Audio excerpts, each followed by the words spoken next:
You are staring at the ceiling in the dark. It is 2 in the morning, and your brain has decided to replay a 5-second, slightly awkward interaction from this afternoon on an infinite loop. Soon, that single moment spirals. You start layering on imaginary consequences. What if they misunderstood you? What if it affects your job? What if you are inherently unlikable? The noise builds until you feel completely suffocated by the possibilities. But here's what is actually happening. Your brain assumes it is solving a problem right now. It is convinced that if it analyzes the scenario from enough angles, it will find a solution. But in reality, it is achieving absolutely nothing.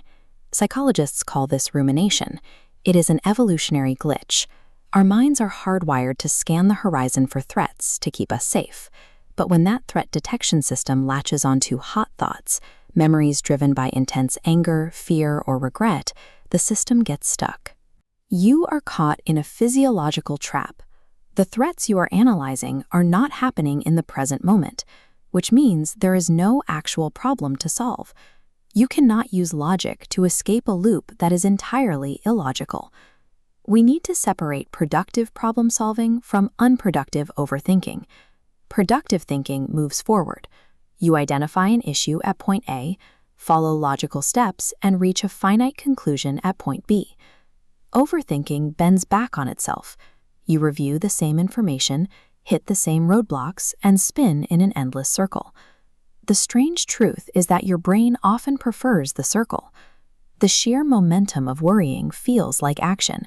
It provides a false sense of preparedness, tricking you into feeling safer than you would if you simply faced the uncertainty of the situation head-on.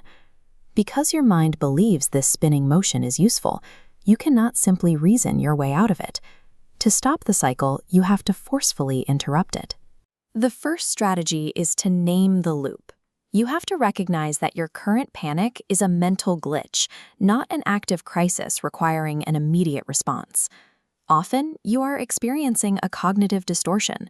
When your brain lacks factual information about a scenario, it fills in the blanks. It starts mind-reading what others might be thinking, or catastrophizing, jumping straight to the absolute worst-case scenario. When you explicitly label this behavior, saying out loud, "I am catastrophizing right now," you strip the thought of its power. You downgrade it from an urgent existential threat to a familiar, predictable mental error. However, cognitive labeling often fails if you are already deep into the spiral. Once your body is flooded with stress hormones like cortisol and adrenaline, reasoning with yourself is like talking to a brick wall. That is when you need the physical interrupt. You have to hijack your nervous system. Take a cold shower, walk into a different room, or engage in deep rhythmic breathing to directly activate the vagus nerve and lower your heart rate. By forcing a drastic change in your physical environment and your sensory inputs, you effectively initiate a hard reboot on the biological systems that are keeping your mental loop running. That brings us to the third strategy, the next tiny action. Your brain is craving a solution to the threat it perceives. To satisfy that craving without feeding the anxiety, you substitute the massive imaginary crisis with a tangible, immediate, and entirely solvable task. You can use positive constraints to deliberately restrict your focus. Give yourself a microtask. Go wash a single dish, fold a single shirt, or simply write the problem down on a physical piece of paper. These microtasks redirect your brain's processing power. They pull your attention away from abstract, future-based panic and anchor it firmly into the concrete reality of the present moment. We need a reality check. These 3 interrupt strategies are emergency brakes. They are designed to stop an acute spiral, not to cure your underlying anxiety. Once the loop breaks, you face a difficult phase. The noise fades into silence, leaving you face to face with the lingering presence of the original uncertainty. The unknown is still there. Real peace does not come from eliminating all your worries. It comes from accepting that life inherently involves a lack of complete control. Rather than exhausting yourself trying to plan for every conceivable negative outcome, you have to lean on the evidence of your own life. You have a 100% success rate of surviving your past challenges. You have the ability to cope with whatever actually happens. True control is never about mastering the future.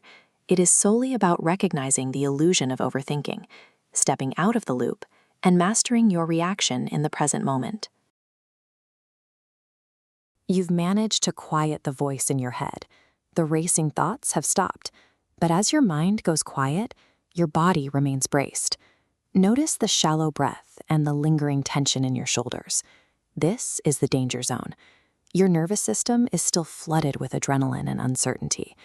Without processing this chemical aftermath, your brain will interpret the physical stress as a sign of a continuing threat, and the overthinking spiral will inevitably restart. To break the cycle, we need a grounded, three-step method to organize the mental noise, sit with the physical discomfort, and close the open loops. Overcoming overthinking requires a physical clearing of stress from your nervous system. Addressing the residue allows you to reset and move forward. Step 1 is externalizing the mental blob. When thoughts remain internal, they feel overwhelming and vague. Write the lingering thoughts down on a notepad or a phone to separate yourself from the noise. Strip the panic of its power by forcing anxiety into 3 distinct categories: act, feel, or let go. Uncontrollable external factors belong in the let go column. Conversely, issues requiring your direct intervention move back into the act column. Converting a vague mass of anxiety into constrained categories removes the ambiguity that fuels paralysis. The items in your feel bucket require a shift in strategy. You are moving from intellectual processing to somatic, bodily processing. There is a sharp contrast between analyzing an emotion and feeling it. Analyzing, shown on the left, fuels anxiety by keeping you in your head. The productive act of feeling, on the right, exhausts the emotion by letting the physical stress response run its course. To do this, find a grounded seated position. Close your eyes and place a hand over your stomach or your chest. Allow the physical wave of discomfort to wash over you without fighting it. Monitor your breath as the internal tension peaks and eventually recedes. Avoid the analytical trap of asking, "Why do I feel this way?" Instead, focus on the grounding question, "Where do I feel this in my body?" Experiencing raw physical sensation is the only mechanism that safely extinguishes the panic attached to a thought. Now we return to the act bucket. Your brain requires absolute closure on these items to stop the loop.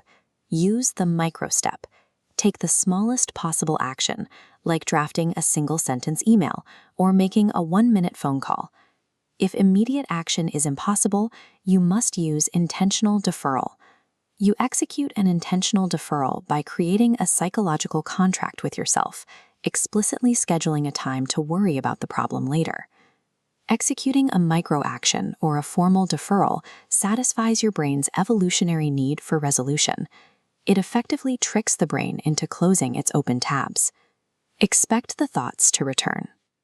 Relapse is inevitable. Intrusive thoughts will attempt to sneak back into your consciousness. Watch for subtle physical cues that a loop is restarting: sudden breath holding, physical freezing, or a fixed 1,000-yard stare. Upon noticing the relapse, take one deliberate breath. Physically shake out the tension in your hands and immediately resume a tactile, real-world task. A returning thought is a neural habit. It loses its power every single time it is acknowledged and gently redirected. You are now transitioning out of the processing space. It is time to move from your internal world back into the external environment. This workflow builds your capacity to prevent anxious thoughts from paralyzing your day. Mastering the processing of emotional residue is the essential bridge between the trap of an overthinking mind and active participation in your own life.